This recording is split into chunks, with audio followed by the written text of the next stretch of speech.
साथीहरू आज म ठेकुवा बनाउन जाँदैछु है। गहुँको पिठो, त्यस पछाडि सुजी थोरै, चामलको पिठो थोरै, अनि त्यस पछाडि कोकोनटको धुलो हैन, काजु बदामको धुलो थोरै, तपाईहरुलाई कस्तो मन पर्छ। त्यस पछाडि यसलाई थोरै घिउ राख्ने, अनि यसमा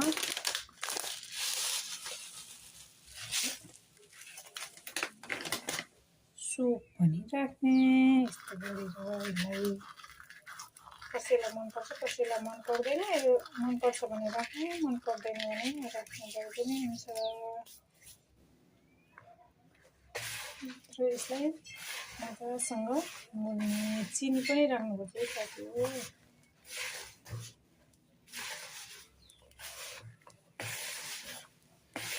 घिउलाई, यो पिठोलाई मजासँग मोल्ने। मोलिसकेपछि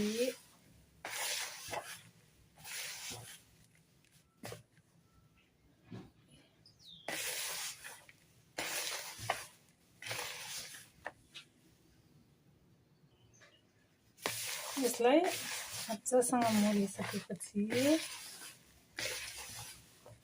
यो हातमा डल्लो पर्नुपर्ने छ साथीहरु। यस्तो खालको डल्लो बन्नुपर्छ आफै। यो डल्लो फुट्यो, यस्तो गर्दाखेरि यस्तो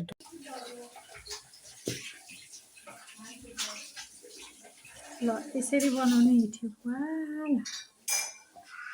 ठेकुवा बनाउने तरिका मेरो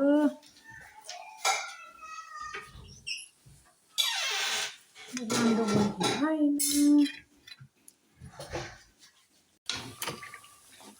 मेरो ठेकुवा पाक्दैछ।